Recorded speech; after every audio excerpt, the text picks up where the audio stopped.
skies, and on every occasion that you do, I don't smile.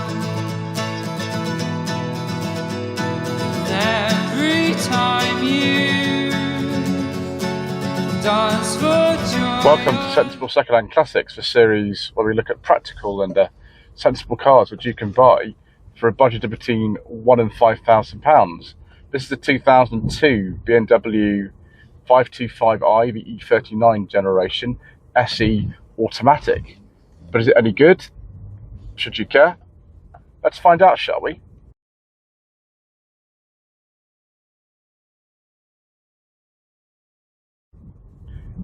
So the E39 generation of 5 Series was introduced in this country in 1996. It had come out in some other places the year before, and it continued until 2003 for the saloon version, and then 2004 for the touring.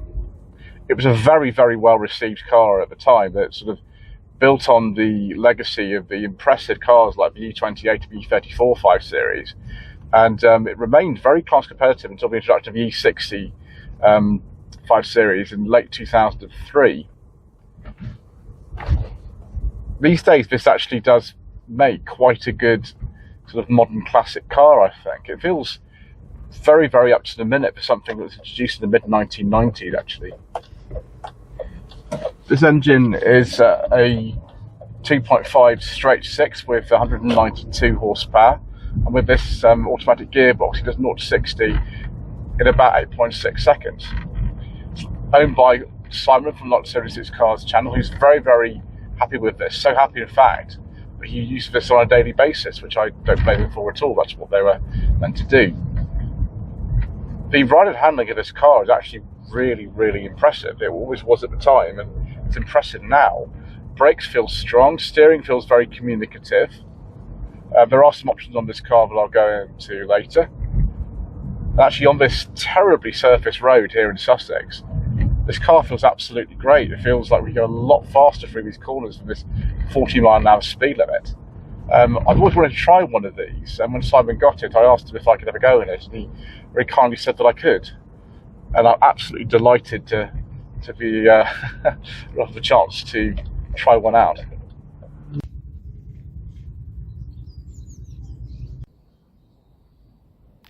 Right, viewers, let's take a look at this facelifted 525i. You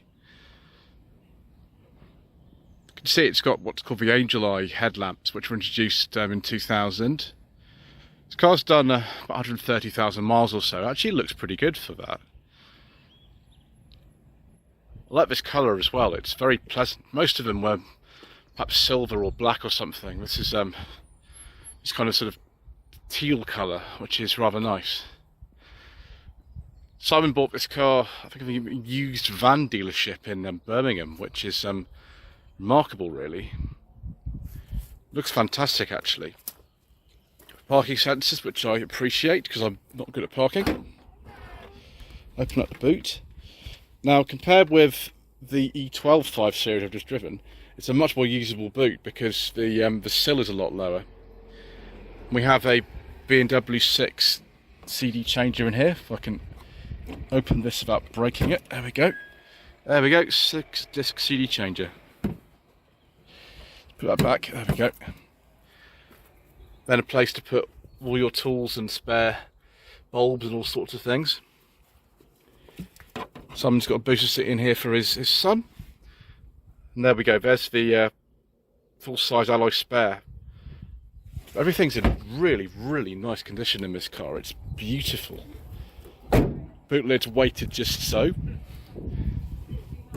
One thing I remember about these cars is in 1998, when I did a German exchange with a chap who lived in Bavaria. His father had one of these. It was a dark green one. So it was quite a new car at the time. It came out sort of late 95, early 96 in Germany. And I just remember the back seats not quite being as spacious as I'd imagined they'd be. And actually, they're all right. So compared with the E34 5 Series, my mother had one of those. It was touring. It was in 1995. The beer is definitely bigger than one of those. We've still got ashtrays in here. Yep. And they move just so. Probably in Germany or other places you get windy windows in the back of these, couldn't you? But obviously most of the cars in this country would have electric windows in the rear. We have a nice leather armrest. That's very nice. There were quite a few sort of options I think available on these, even, especially most as an SE. You could get other stuff. That's very nice. You've got rear climate vents as well. I've got mat pockets on either side. We've got little lights in there for the rear passengers. Spot lamp as well. Does that work? How do I turn the spot lamp on? Maybe I don't. Okay, let's leave that there. So you've got side airbags, you've got side curtain airbags here. Quite a safe car for the time, I would have thought. Let's see, if you needed more space, you could buy a Touring. Let's get in the front. See if it's the ultimate driving machine. Strangely enough, it's got quite a few extras on it, but one thing this car doesn't have is electric seats, which I don't think is necessarily a problem for most people. I mean, obviously, most people just drive one car, so it's not going to be an issue, but yeah. Put the key in and take a seat. Oh, it's very nice and comfortable, isn't it? Very, very nice. One thing that's really weird about this car is the normal light switch on this side and the fog light switch are exactly the same. They're exactly the same, so you might get a bit confused if you weren't familiar with these. Classic BMW dials, very similar to like an E36, isn't it? Then we've got this slightly different head unit because I think originally would have a tape deck or something like that in here, but this has been, I think, changed for something else to use Bluetooth or whatever it is. Yeah, excellent. Cruise control, of course, on here, which is excellent. Hands-free as well, fancy for 2002. We've got this automatic gearbox in here, which has a manual mode as well. And again, another ashtray, because why not? And a little compartment here for putting something in, I'm not quite sure what. Then another compartment here for putting whatever it is in here you need to put in. In this case, we've got a cable that goes into the cigarette lighter adapter. And, ooh, there's the tape deck. I was wondering where that was. Wow, it's a BMW business one. Dolby noise reduction. Excellent. Driver and passenger airbags. And glove box. Let's see if me. So one thing I must do is have a look at the specification of this car. So Simon says here, please find them below. BMW UK specifications: dynamic stability control, hydro steering, servotronic multifunction steering wheel, side airbags for rear passengers, BMW light alloy wheel, alarm system, warning triangle, first aid kit, interior auto dip, yep. Smoker package, we've got so many ashtrays in it. Isofix system, front armrest, lumbar support, headlamp washer, intensive cleaning, park distance control, that's for parking sensors, fog lights, xenon headlamps, automatic air conditioning, BMW business C43, CD changer, provision to fine wood trim. Yeah, it's fine wood trim. White direction indicator lights. Was that an option? National version, Great Britain. Dummy Salapa, whatever that is. I'm not sure what that is, viewers. Maybe somebody can enlighten me as what that is. But yeah, it's nice and comfortable. One thing I'm missing in here is somewhere to put the glasses. Obviously, Simon, who wears glasses, is actually missing that as well, so I'll just put them down there. I remember this sort of climate control system from other BMWs as well at the time. Very sort of straightforward in comparison with these stupid modern touchscreens, isn't it? For some reason, the hazard switch is down here. I don't quite know why. I've got a normal handbrake. And some nice big door pockets and things like that. I don't think we've got power folding mirrors in here. That's the only thing it's probably missing. I like the way the dash sweeps into the door like that with the vents actually integrated into the front of the door. That's interesting, isn't it? Right, and there's a boot release just down there as well, if you want one. But we're going to have a look at it under the bonnet and see what lurks underneath there. So this is a 2.5 straight 6 engine, developing about 192 horsepower. This engine was introduced with the facelift in 2000. As you can see, like so many BMWs, longitudinally engine and rear wheel drive. Interesting little reservoir there. That's a ZF, I think, power steering reservoir in so many cars as well. Didn't look too bad to work on by standards of modern cars. Obviously, in a contemporary 5 Series, everything would be completely covered in plastic. It's only partially covered in plastic. But yeah, I just can't get over the condition of this car, and I was done 130,000 miles almost, and yet it's just fabulous, isn't it? You can see why so many people absolutely loved these back in the day. They were actually quite class competitive, even in 2004 when the last ones of these were made. Right, viewers, let's stop getting all nostalgic and misty-eyed and let's go out for another drive, shall we?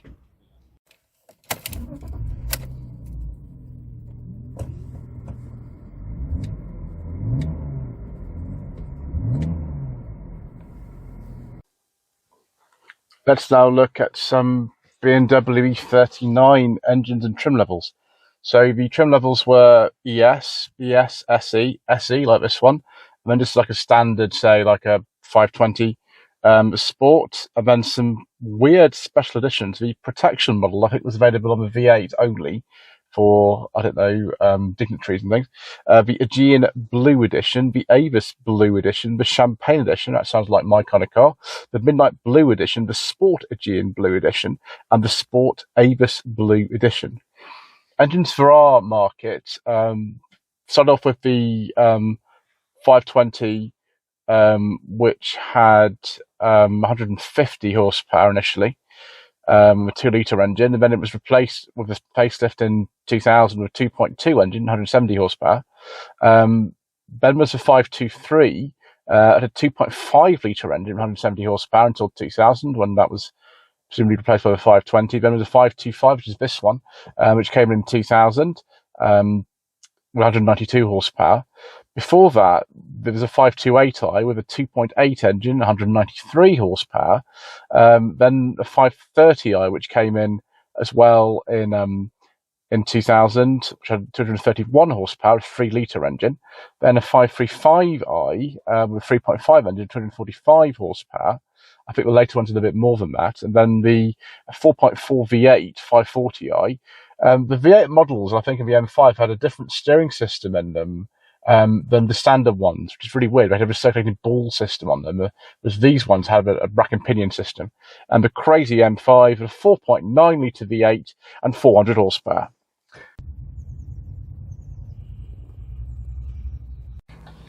Right, let's put my foot down, see if we can catch these cars up ahead while surveying the speed limit views. Engine makes a really great noise. This automatic gearbox actually is no hindrance whatsoever. I mean, obviously you could get 5 or 6 speed manuals as well. There are loads of different automatic gearboxes in the E39 for reasons I don't really understand, but there we go. Certainly in comparison to most cars I've driven, like a Lexus GS300 on this same road, it feels so composed, especially compared with sort of like a Jaguar S-Type as well, which would have been available about the time. It feels so tight, and yet the ride is subtle. What a fantastic car to drive this is. It's just right. Really got it very well sorted at the time. And I can see why people still, to this day, absolutely love these. I can see why Simon's very proud of this car. Let's just go over this speed bump and see how it feels, see how its suspension is. Yeah, it's really good. There's a little bit of a firm edge to the ride, but that's not a problem necessarily. It feels brilliant, even sort of in this queue of traffic that I'm currently in. What an absolute delight this car is. It's such a usable modern classic. This, I can't really think of too many things that I don't really like about it. Possibly the only thing I would say is it's not necessarily available in the widest range of colours these days, because most of them available for sale seem to be sort of silver or black or something. And these cars do start to rust because they're pretty old now. The newest one was made in 2004, so it's 21 years ago. Apart from that, I don't know. I think possibly the E46 3 Series, which is just a bit later than this. I've driven a few of those. That feels, if anything, a little bit sharper to drive, because it's a little bit smaller and a bit lighter. But this is still absolutely, utterly brilliant.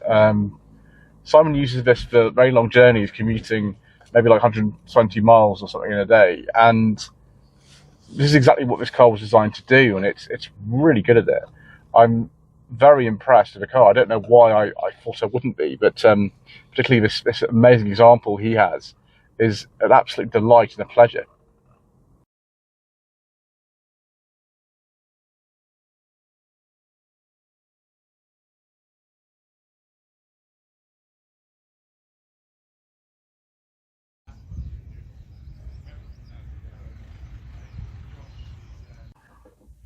The only question remains for you is, should you buy an E39 BMW 5 Series for your hard-earned budget of up to £5,000 as a sensible second-hand classic?